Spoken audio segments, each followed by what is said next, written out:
Mesdames, Messieurs, bonjour, bienvenue à cette émission hebdomadaire de ce samedi 3 mai 2025 consacrée essentiellement à la liberté internationale de la presse, une journée qui est commémorée à tout le monde, à travers le monde entier. Et à l'occasion de cette journée, à l'occasion de notre émission, nous avons l'honneur d'accueillir Monsieur Yves Gérard Méo-Leco, secrétaire général de la Commission canadienne pour l'UNESCO. Bonjour Gérard, Yves Gérard. Bonjour Norbert, c'est un plaisir. Merci beaucoup de me faire l'honneur de cette invitation. La Journée mondiale de la liberté de la presse, célébrée chaque 3 mai, est une occasion essentielle pour réfléchir à l'état de la liberté de la presse dans le monde. Rendre hommage aux journalistes menacés ou tués et reparler au gouvernement leur devoir et de rappeler au gouvernement leur devoir de respecter et garantir ce droit fondamental.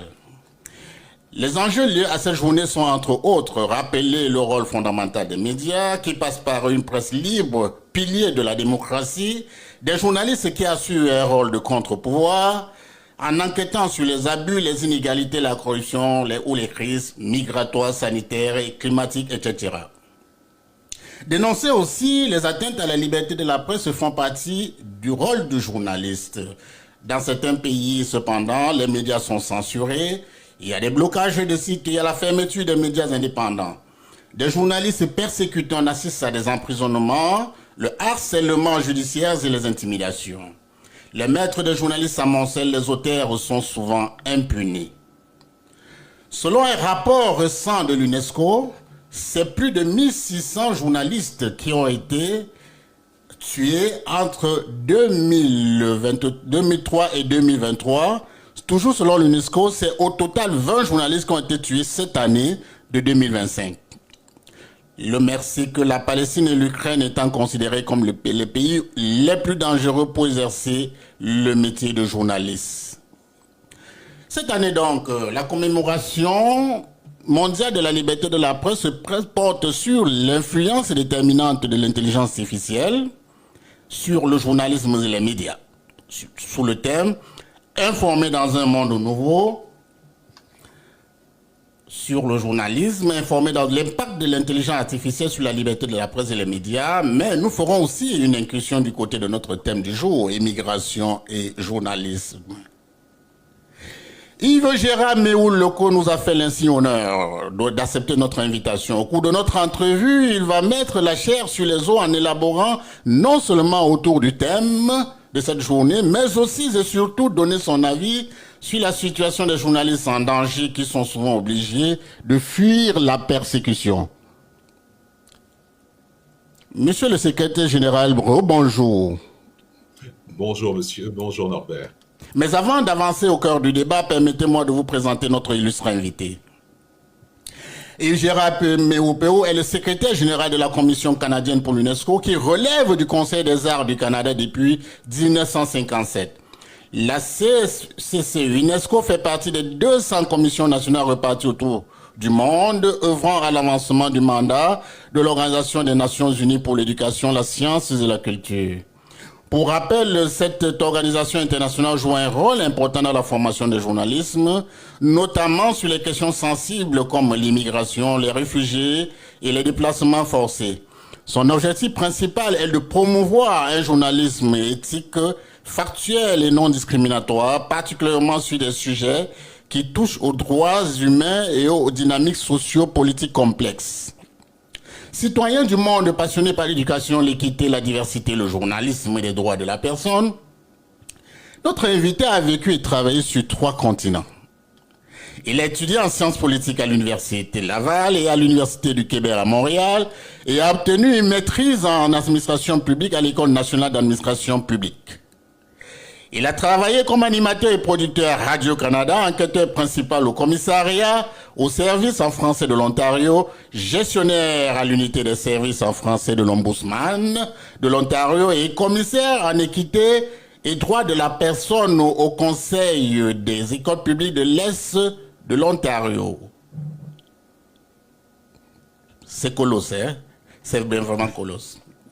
Né en France d'une ascendance béninoise, en plus, notre invité a assuré la vice-présidente de la Fédération des communautés francophones et acadiens du Canada de 2021 à 2024 et joue un rôle très actif dans la défense des groupes minoritaires.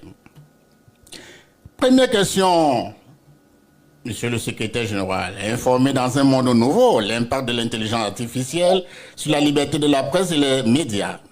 Mais nous ferons aussi une inclusion. L'immigration, que vient chercher l'intelligence artificielle dans la profession du journalisme? C'est une question qui est fondamentale, celle-ci, parce que l'intelligence artificielle aujourd'hui va entrer dans le quotidien de tout le monde. Hein, que ce soit dans notre téléphone portable, je prends le mien, ou par exemple j'ai des fonctions justement d'intelligence artificielle dans mon portable, donc qui me suit au quotidien, mais c'est également votre frigidaire à la maison, votre téléviseur. Il y a de l'intelligence artificielle partout désormais. Déjà, c'est le cas. Mais nous avons déjà un retard dans la réflexion même sur l'intelligence artificielle et son impact dans l'ensemble de la société. Pour le journaliste, l'intelligence artificielle va jouer un rôle important et prépondérant dans sa façon de travailler. Donc, ça peut devenir un outil extraordinaire pour générer, faciliter le travail des journalistes, par exemple, au niveau de la recherche, de la rédaction. Donc, favoriser la capacité pour le journaliste d'être en mesure de faire son travail plus rapidement, augmenter sa productivité, augmenter sa capacité de recherche, à lui permettre d'avoir accès à des bases de données plus importantes. Ça, c'est l'aspect positif qu'on peut voir de l'intelligence artificielle. Mais l'intelligence artificielle vient aussi avec son lot de défis. Nous allons en reparler, monsieur le secrétaire général, c'est très important. Nous n'avons pas oublié cet aspect. Il faut dire, comme vous l'avez souligné tantôt, le rôle du journalisme est de collecter, traiter et diffuser l'information de manière impartiale, de manière objective et de manière neutre.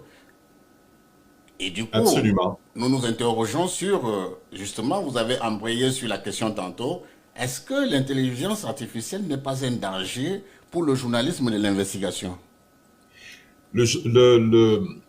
L'intelligence artificielle est un danger dans la mesure où la manipulation de l'intelligence artificielle à des fins justement de manipuler l'opinion publique et de manipuler l'information devient absolument à ce moment-là délicate pour l'exercice même de la profession de journaliste. Donc, l'apparition notamment de mésinformations et de désinformations dans la société, notamment à travers les réseaux sociaux, mais pas que, puisque aujourd'hui, malheureusement, même des organes de presse traditionnels vont, à leurs dépens, diffuser de l'information qui est en fait de la désinformation, de la mésinformation, donc une manipulation en fait de la vérité et qui va se traduire par une influence négative vraiment au sein de la société civile. Donc ça, c'est un des dangers fondamentaux auxquels nous devons nous dresser. Donc la question de la réflexion sur l'éthique de l'intelligence artificielle dans son utilisation globale, mais aussi au niveau du journalisme, au niveau de communication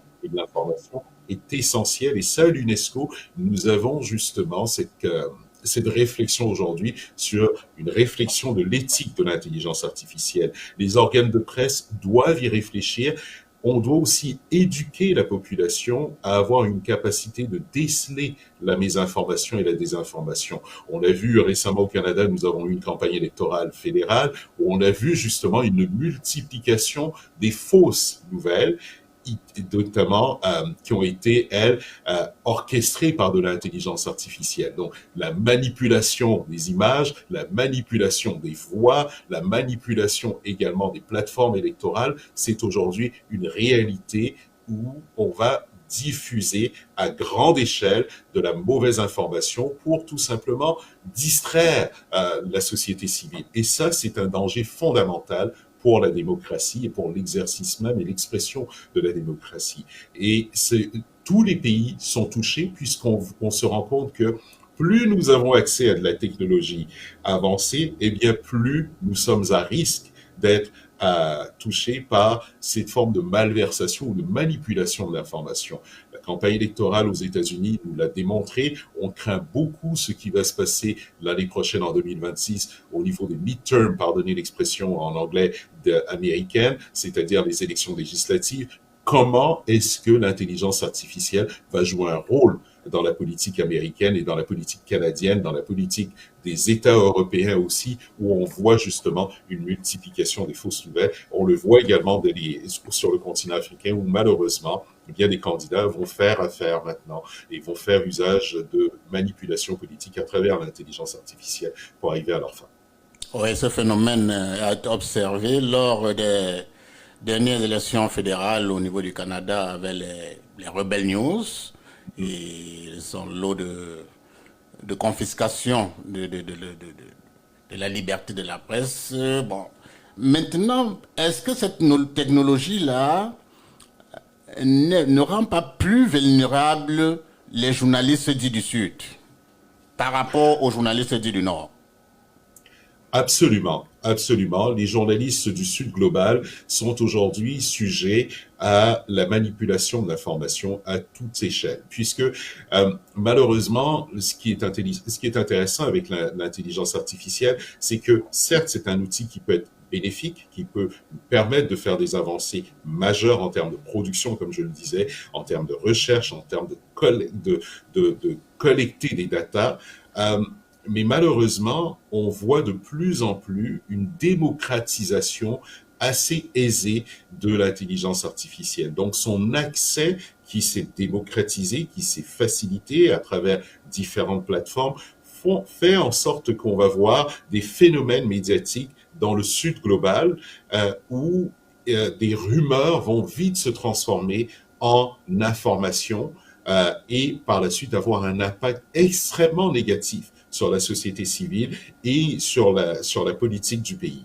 Donc là, il y a un enjeu fondamental qui va effectivement affecter de plein fouet le travail des journalistes dans le Sud, parce que l'accès à l'information se fait aujourd'hui à travers des plateformes de réseaux sociaux, comme WhatsApp est devenu un grand véhicule, un grand médium de l'information, et malheureusement, on peut y diffuser n'importe quoi, puisque c'est la capacité donc de légiférer sur ces réseaux sociaux est très minime, notamment dans les pays du Sud global. Donc il y a un risque énorme que les journalistes se retrouvent bombardés aujourd'hui et inondés d'informations fausses, de désinformation, et qui va avoir un impact colossal sur la vie sociale. On a vu des phénomènes sociaux notamment être amplifiés à travers ces réseaux sociaux et avoir un impact majeur sur la politique dans plusieurs États africains notamment.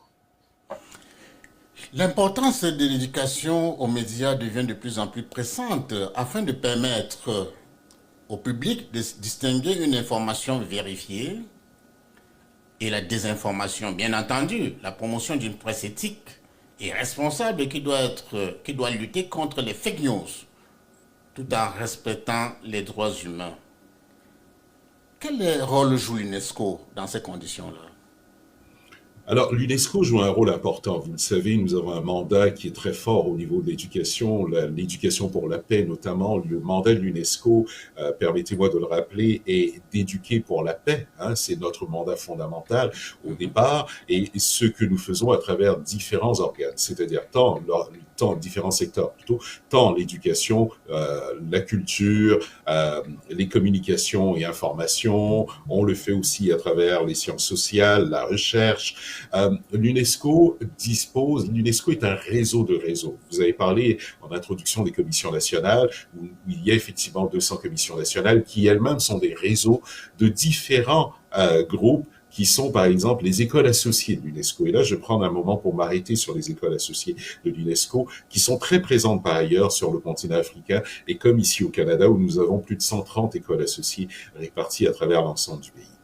Ces écoles-là constituent un réseau très important. Il y a 3000 écoles associées à travers le monde, 3300 et quelques, le chiffre exact malheureusement m'échappe aujourd'hui, c'est samedi, mais qui nous permet essentiellement de pouvoir disséminer cette éducation et cette sensibilisation sur l'importance d'avoir des sources fiables d'informations. Et il y a cette nécessité de rééduquer, en fait, la future génération à faire cet exercice et cette recherche-là comment aller chercher au moins 2 sources d'informations fiables plutôt que de se fier à des rumeurs qui sont transmises sur Facebook, sur WhatsApp. Donc, l'UNESCO a ce devoir de mettre en place et de créer des outils qui vont notamment servir non seulement aux journalistes eux-mêmes des bases de données fiables pour vérifier l'information. C'est ce que nous avons fait. Nous avons ainsi créé des sites Internet qui permettent aux journalistes de vérifier leurs sources d'information. Et nous avons aussi créé des sites qui permettent d'éduquer la population dans l'ensemble sur les sources d'information et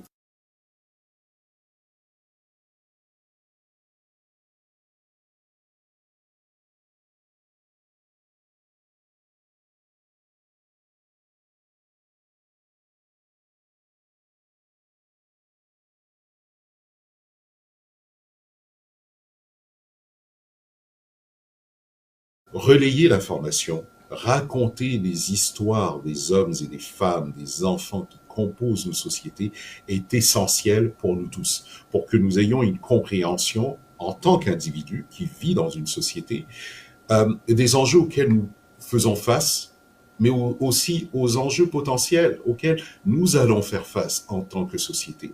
Le métier de journalisme est essentiel dans la construction d'une société, dans l'expression des aspirations de la société, parce que ce sont les journalistes qui racontent ces histoires-là.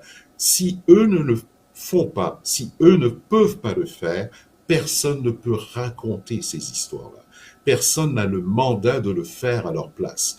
Et ça, c'est fondamental dans la construction vraiment d'une société inclusive, d'une société qui comprend aussi qu'elle est là pour il y a une coexistence et une ambition, en fait, d'avoir des aspirations communes et un bien-être commun. C'est ça, c'est la raison pour laquelle nous vivons en société et c'est la raison pour laquelle les journalistes sont là pour relayer, justement, nos cris du cœur, des fois. Et quand on voit, en fait, ces journalistes palestiniens, les chiffres sont quand même assez impressionnants. Taoufik, mon collègue, sous-directeur général de l'UNESCO, dans son discours au moment de la remise de ce prix, était très éloquent sur l'urgence que nous avons en tant qu'organisation, mais en tant que société globale, de réagir vivement à ce qui arrive aujourd'hui. Ce n'est pas normal que 1700 journalistes aient perdu la vie dans l'exercice de leurs fonctions entre 2004 et 2024. En 20 ans. Vous imaginez, c'est énorme comme chiffre, ça. C'est impressionnant, c'est grave aujourd'hui qu'on en arrive dans des situations comme celle-là. Il est important qu'il y ait immédiatement une prise de conscience de l'urgence de laisser les journalistes faire leur travail librement et que, par la suite, qu'ils puissent éveiller les consciences, guider les individus dans leur compréhension même des enjeux sociaux. Les journalistes sont là pour ça et je vous remercie par ailleurs vous-même déjà, Norbert Tchana, pour le travail que vous avez fait, pour la carrière aussi, de dédier une vie à transmettre de l'information et à rapporter les faits et à rapporter essentiellement quoi? Les aspirations des citoyens, ce qu'ils sont et pourquoi est-ce qu'on vit en société et rapporter essentiellement comment est-ce qu'on peut aussi améliorer notre collectif. Le journaliste, c'est ça son objectif quand il fait son travail. Moi, c'est ce qui m'a animé quand j'ai pris cette voie, cette carrière et que j'ai embrassé cette carrière il y a quand même près de 30 ans désormais, mais c'était dans cette ambition-là. Aujourd'hui, je suis alarmé de savoir que des gens qui exercent leur profession sont menacés. Pourquoi? Parce qu'ils veulent relayer la vérité. Alors, c'est effectivement, je pense, une prise de conscience collective aujourd'hui auquel nous devons faire face et en tant que citoyens également, ne pas consommer de l'information en étant tout simplement passif. Il faut être actif et soutenir aujourd'hui la presse libre et indépendante, la soutenir en lui permettant de continuer à faire son travail. Parce que le journaliste se veut rendre compte, il est persécuté. Parce que le journaliste se veut rendre compte, il est emprisonné. Parce que le journaliste se veut rendre compte, il est tué. Yves Gérard, est-ce qu'on peut parler de liberté de la presse quand les journalistes vivent des conditions de misère, de précarité et d'avilissement? Absolument pas. On ne peut pas parler de liberté de la presse à ce moment-là. Et j'aimerais par ailleurs profiter de l'occasion pour alarmer sur un autre phénomène qu'on est en train de voir apparaître et qui, moi, me désole beaucoup. C'est que aujourd'hui, on est en train d'assister à un phénomène dans plusieurs pays à travers le monde où, bien au contraire, on a des gouvernements qui euh, et des hommes politiques et des femmes politiques qui essentiellement instrumentalisent la misère dans laquelle vivent les journalistes. Il y a plusieurs éléments à prendre en considération ici. Premièrement, un sous-financement des médias qui, en fait, fait en sorte que le journaliste lui-même se retrouve très souvent dans une situation précaire, très mal rémunéré, des heures de travail qui sont difficiles, des conditions de travail extrêmement difficiles et des menaces sur sa famille, des menaces sur ses amis, des menaces sur son entourage quand il ne va pas dans le sens qu'on souhaite. Ça, c'est un premier état des faits. Le deuxième, le second, c'est que profitant justement de cet aspect plutôt difficile, situation de précarité dans laquelle vont se retrouver les journalistes, eh bien, les hommes politiques et les femmes politiques vont en profiter pour, par exemple, dire, ben écoutez, nous organisons une conférence de presse et nous allons vous donner des per diem si vous vous présentez. Alors, imaginez cette réalité-là fait en sorte que le journaliste se sent redevable à la personne qui lui a donné ces per diem-là. Comment peut-il couvrir l'information de manière objective à partir du moment où la personne le paye? Ça, ce n'est pas possible. Financer les organes de presse, mais laisser les journalistes faire leur travail librement sans utiliser leur situation de précarité pour les influencer indûment en disant finalement, bien, je t'ai payé, tu me dois et tu m'appartiens. Ce n'est pas possible. Ça a été dénoncé par plusieurs collègues journalistes qui malheureusement ont perdu la vie parce qu'ils ont dénoncé cette situation où on voit des journalistes percevoir des per diem pour couvrir des conférences de presse, où on voit des journalistes percevoir des tickets restaurants pour couvrir des... On profite de la précarité d'une personne parce qu'on fait exprès de sous-financer les médias essentiellement pour maintenir un contrôle indu sur ces personnes-là. Donc, pour répondre à votre question, Monsieur Chana, non, il n'est pas possible aujourd'hui de parler de liberté de presse quand on parle de journalistes qui vivent eux-mêmes en situation de précarité, parce que socialement, nous ne faisons pas le choix courageux de continuer à soutenir nos organes de presse pour faire en sorte et à les laisser travailler tranquillement et de manière indépendante. Vous imaginez des médias aujourd'hui qui relèvent de l'État deviennent essentiellement un organe de communication du gouvernement en place. Ce n'est pas possible. Il y a une distinction forte à faire dans les constitutions des États entre l'État lui-même et le gouvernement qui est en place. L'État est une entité qui est immuable, qui est notamment l'expression même de la démocratie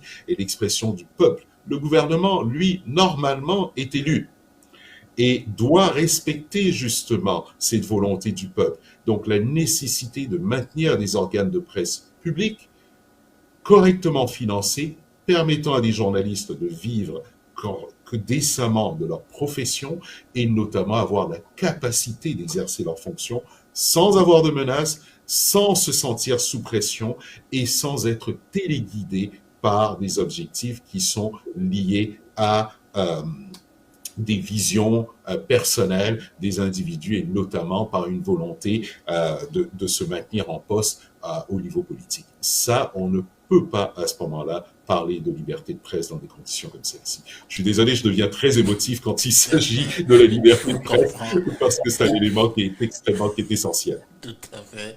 Et puis du coup, se pose le problème d'un cadre juridique afin d'amener les employeurs et les employés de trouver un modus vivendi autour des conditions de vie de travail. Ça passe par la mise en place d'une convention collective. Absolument. Que fait l'UNESCO pour encourager la mise en place des conventions collectives dans les pays du Nord, bien sûr, mais surtout dans les pays du Sud où cette situation est plus décriée? Vous avez bien raison. L'UNESCO a un mandat qui est essentiellement lié à l'éveil des consciences. L'éveil des consciences sur la paix globale, qui est effectivement notre leitmotiv en tant qu'organisation et notre raison d'être. Aujourd'hui, il est important que les États membres de l'UNESCO eux-mêmes se sensibilisent et démontrent tout d'abord une volonté réelle, et je dis bien volonté réelle, avec des actions concrètes, de soutenir la presse dans leur propre pays et surtout la presse publique, tout d'abord, avant la presse privée. Donc, il y a cette nécessité-là, même au sein même des pays eux-mêmes. Je vais donner l'exemple canadien, où nous n'avons pas au Canada d'associations professionnelles de journalistes. Le Québec a la Fédération des professionnels des journalistes, la FPJQ, mais dans le reste du pays, il n'y a pas un organe réellement qui légifère sur le métier de journaliste, comme c'est le cas d'ailleurs dans d'autres pays. Donc, vous voyez, il y a une dichotomie déjà, même dans les pays occidentaux, sur ce rôle même des médias et sur la fonction même de journaliste au départ. Et ça, c'est un élément qui, l'absence de cadre professionnel, comme vous parliez de convention collective, va favoriser l'émergence je vous ai entendu parler de Rebel News un peu plus tôt, qui est ce média, ce pseudo-média, parce que je ne l'appelle pas vraiment média. Un média pour militant. moi, voilà, exactement, militant, mais militant de quoi, je ne sais pas. Mais bon, bref, c'est ce site internet, je l'appelais comme ça, qui dit diffuser de l'information, bien, et dit avoir des journalistes, et des gens qui se prétendent être journalistes. Mais on sent, on n'est plus dans le militantisme ici. On est vraiment dans une volonté de changer la pensée collective, de guider les gens vers une orientation. Et cela, à ce moment-là, c'est dangereux, c'est grave, mais ce sont des gens qui se prétendent être journalistes parce qu'aujourd'hui, n'importe qui peut se réveiller et prétendre être journaliste parce qu'il n'y a pas d'organisation professionnelle qui légifère en ce sens. Et là, c'est très grave. Mais malheureusement, même au sein du monde médiatique, on va nous dire que la liberté d'expression, bien, nous empêche essentiellement de réguler les organes de presse et de réguler la profession en disant, au nom de la liberté d'expression, ne légiférons pas sur la profession elle-même. Donc, il y a un élément qui, à ce moment-là, qui est assez délicat et une réflexion encore à avoir dans plusieurs pays aujourd'hui sur la professionnalisation réelle du journalisme. Nous amorçons la dernière ligne droite de notre émission de ce jour, mais nous ne pouvons pas nous séparer sans parler du journalisme et droit et immigration. Alors, pensez-vous que les journalistes qui quittent l'Afrique, par exemple, pour les pays européens, ou pour le Canada aussi, pensez-vous qu'ils soient bien traités dans l'exercice de leurs fonctions? Alors, c'est intéressant, c'est une excellente question, celle-ci, et qui, je pense, mérite... c'est un sujet qui mériterait une thèse de doctorat, je crois, et j'aimerais bien voir quelqu'un s'y pencher un jour, une recherche fondamentale. Et la raison étant la suivante. Premièrement, la plupart des journalistes qui arrivent au Canada et viennent s'installer au Canada, très souvent le font parce qu'ils n'ont plus eu la possibilité d'exercer leurs fonctions librement dans leur propre pays et donc sont obligés de s'expatrier et donc de demander très souvent un statut de réfugié par la suite. Je vais pas... et plusieurs se retrouvent dans ce sens. D'autres font une immigration volontaire, mais malheureusement, la difficulté qui arrive et auquel les personnes sont confrontées et auquel moi-même j'ai été confronté, c'est est-ce qu'ils représentent aux yeux des auditeurs, des téléspectateurs, est-ce qu'ils sont une projection d'eux-mêmes? Ce que je veux dire par là, c'est ressemblent-ils à la société d'accueil dans laquelle ils arrivent? Parce que on a toujours cette impression, dans un pays comme le Canada, que le journaliste doit essentiellement être, parler et ressembler à la personne à qui il parle. Donc, ça a été souvent la bataille où on disait, dans mon temps, dans les années 90, où on disait aux journalistes qui arrivaient de l'étranger, bien, il va falloir que tu te moules, en fait, à quelque chose que tu n'es pas pour essentiellement projeter l'image que la personne qui te regarde veut voir de toi. Donc, autrement dit, efface un peu ce que tu es là, parce que ça ne nous ressemble pas trop, mais projette plutôt une image qui ressemble à la nôtre.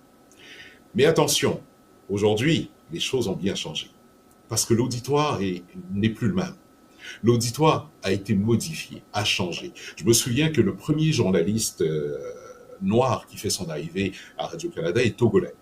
Et à l'époque, il est à Rimouski, et on parle des années 80, au tout début des années 80 à ce moment-là, et c'était très difficile de faire une carrière à la télévision de Radio-Canada quand vous étiez un homme noir dans les années 80. Ça l'est encore, même aujourd'hui, dans les années au 21e siècle. C'est toujours aussi difficile. Mais on demandait à cette personne d'effacer son accent. Comme on m'a aussi demandé d'effacer un accent pour paraître un peu plus intégré, parce que ça faisait l'affaire, en fait, des personnes. Donc, pour revenir à votre question, est-ce qu'ils sont traités à juste titre? Non, pas du tout. Parce que si on leur reconnaît peut-être un savoir-faire, on leur reconnaît malheureusement pas un savoir-être. Et on leur demande de modifier ce qu'ils sont pour ressembler à une image de ce qu'on veut qu'ils soient. Et ça, c'est difficile, c'est pernicieux, et ça éloigne des personnes extrêmement compétentes d'une carrière journalistique, alors qu'ils pourraient amener une innovation et une perspective différente.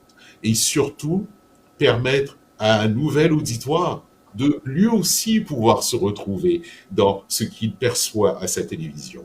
Moi, mes fils sont nés à Toronto. Est-ce qu'ils se retrouvent systématiquement dans les journalistes qu'on voit à la télévision? Non, pas du tout. Parce que les journalistes ne leur ressemblent pas. Ces journalistes-là racontent-ils leur histoire à eux? Non.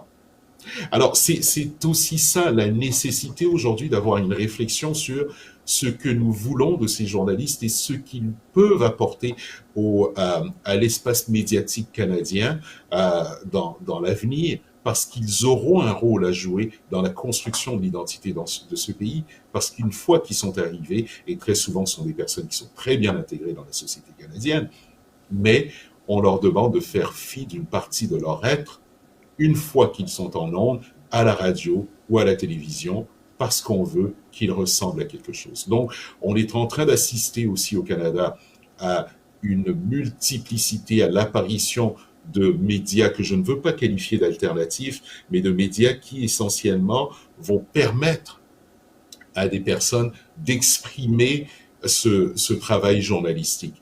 Et ce n'est pas normal qu'un journaliste très compétent se retrouve aujourd'hui à devoir se créer un média pour être en mesure d'exprimer et de pouvoir faire son travail, alors qu'il existe des véhicules déjà qui sont présents, mais où malheureusement on ne leur fait pas de place et on ne les laisse pas s'exprimer, où on leur demande absolument de ressembler à quelque chose qu'ils ne sont pas. Et ça, c'est un élément qui est dangereux dans la construction d'une identité collective, parce que ce qui va arriver essentiellement, c'est qu'on va avoir un schisme qui va arriver. Et nos gouvernants seront confrontés à une difficile décision, c'est-à-dire, mais comment aujourd'hui soutenir nos médias si on se rend compte qu'une partie de notre société se sent marginalisée et exprime avoir besoin d'avoir une expression autre à travers des médias qui sont les siens. Là, on entre dans un élément qui est très délicat dans la construction d'une société où on est en train d'assister à une fracture interne. Très intéressant, monsieur le secrétaire général. Dernière question avant de sortir de notre émission. Croyez-vous que les médias au Canada soient à l'abri des changements dans le monde avec la montée de l'extrémisme de droite dans le monde? Et surtout avec les élections du président américain Donald Trump. Votre question est très intéressante et je parlerai de la montée des extrêmes en fait, en Amérique du Nord. parce qu'on parle souvent de l'extrême droite, mais l'extrême gauche aussi est bien présente, Ah oui, c'est malheureusement. ça, ouais. Et les extrêmes finissent par se toucher. Hein. Les extrêmes finissent Ouais, par se toucher, se ressembler, et on finit ouais, ouais. par les confondre. Euh, ce qui est intéressant, c'est que je crois aujourd'hui que les médias sont dans une situation qui est délicate. La consommation que nous avons des médias est très différente. La perception que nous avons des médias est aussi très différente. Il y a une critique très acerbe de la population sur les médias traditionnels, qu'on juge comme étant biaisés, qu'on estime, on va entendre très souvent, je suis fatigué d'entendre les mêmes informations, j'en peux plus. Et donc, l'apparition des plateformes comme des réseaux sociaux permet une consommation euh, sélective de l'information. Et ça, c'est un grand danger. Parce que j'écoutais cette semaine un collègue journaliste qui disait dans une conférence, et avec raison, et ça m'a rappelé mes années de jeune journaliste où on nous disait, vous devez toujours avoir 3 sources d'information. Une qui va dans le sens de vos opinions personnelles, Ouais. une qui est neutre, et l'autre qui va complètement à l'encontre de vos opinions personnelles, mais qui vous éduque, parce que ça vous permet de comprendre ce que une partie de vos concitoyens pensent. Mais aujourd'hui, quand on est dans la consommation sélective de l'information, bien, on va choisir essentiellement ce qu'on veut consommer, et donc essentiellement ce qui va nous faire du bien. Et là, attention, on ne s'informe plus, on ne s'éduque plus, on ne fait que consommer bêtement des éléments qui essentiellement sont là pour nous conforter dans nos prises de position. D'où l'apparition des extrêmes aujourd'hui. Les extrêmes apparaissent parce que nous avons des plateformes Internet et que les médias aussi ont adopté Internet comme moyen de diffusion de l'information. Mais en faisant ça, c'est qu'on a équipé les gens à aller vers les extrêmes parce qu'ils ne voient que ce qui leur plaît et ils ne consomment que ce qui leur fait du bien. Ils ne consomment plus et ils ne veulent plus voir la réalité qui les dérange. Et là, c'est un danger dans la conception même de l'information de l'individu et du citoyen. Et il va s'éloigner de son rôle de citoyen de plus en plus, parce qu'un citoyen doit se tenir informé de ce qui se passe dans sa communauté dans l'ensemble, mais s'en tenir de plus en plus loin, parce qu'il sélectionne son information et il prend celle qui lui fait du bien. Et on crée ainsi des extrêmes. Alors non, malheureusement, les extrêmes sont là aujourd'hui parce que les médias les ont eux-mêmes aussi créés d'une certaine façon en donnant la capacité de sélectionner l'information. Et aujourd'hui, je vois, moi, mes fils, mon plus jeune qui a 9 ans, consommer la télévision de la même façon. Je regarde une émission quand je veux, je la prends en cours quand je veux. Donc, il n'y a pas de discipline de dire, ben, si ça ne me plaît pas, j'arrête et je passe à la chaîne suivante, ou j'arrête et je vais me sélectionner une émission qui va me plaire parce que là, c'est sur Netflix, c'est sur Disney, c'est sur ci, c'est sur ça. Mais toutes ces plateformes contribuent essentiellement à quoi? À amener un aspect qui est très... où finalement tout ce qu'on consomme, ce n'est que pour nous faire du bien. Ce n'est pas nécessairement pour s'éduquer, c'est vraiment pour nous faire du bien. Et ça, c'est le danger parce qu'on a créé les extrêmes. Et les extrêmes, maintenant, on va avoir beaucoup de difficultés à s'en défaire parce que personne n'a envie d'entendre parler de quelque chose qui l'énerve, qui le stresse, et donc il l'évacue automatiquement. À l'époque, je me souviens dans ma jeunesse, quand il y avait une information qui ne te plaisait pas, tu avais à l'époque 3 chaînes de télévision, tu te levais, tu partais. C'était tout. C'est tout ce que tu avais à faire. Aujourd'hui, tu changes et tu vas écouter une émission de consommation si le téléjournal ne te plaît pas parce que tu vas plutôt regarder une émission de rénovation, tu vas regarder un match de ci, tu vas passer à autre chose. Mais c'est la réalité dans laquelle nous sommes. Donc, je ne crois pas malheureusement que les extrêmes sont là pour partir, mais bien au contraire, ils vont encore cristalliser un peu plus l'opposition et rendre le métier journalistique encore plus pertinent, mais il nous faut aujourd'hui absolument avoir une réflexion sur ce que nous allons faire de l'information dans le futur et comment nous allons éduquer les générations futures à consommer de l'information dans le but, dans l'objectif de s'éduquer socialement dans un rôle de citoyen. Et si on revient sur le rôle de citoyen au Canada, nos politiques parlent très souvent de contribuables canadiens, ne parlent pas de citoyens canadiens. Donc, autrement, ce qui est en train de se produire, c'est que on ne parle plus de nos droits en tant qu'individus, mais de notre devoir d'être un contribuable qui paie ses impôts et qui contribue financièrement à la construction de la société. La citoyenneté n'est pas ça. La citoyenneté, c'est de participer activement à la construction de la société. Et c'est d'être un individu qui participe au bien-être collectif, non pas à la contribution à travers le paiement des impôts. Donc, je pense que nous sommes aujourd'hui dans une réflexion globale de ce qu'est notre rôle en tant qu'individu qui vit dans une société, dans une collectivité, et le besoin que nous avons aujourd'hui de réaffirmer haut et fort que nous sommes des citoyens et non exclusivement des contribuables. Quelle pertinence. Malheureusement, nous arrivons à la fin de cette émission de ce samedi 3 mai 2025, Journée internationale de la liberté et de la presse célébrée à travers le monde entier. Immigration FM par ma voix témoigne toute sa gratitude à M. Yves Gérard Méoloko, le secrétaire général de la Commission canadienne pour l'UNESCO, de nous avoir fait cet insigne honneur, accompagner cette journée, accompagner les médias du monde à l'occasion de cette journée internationale de la liberté de la presse.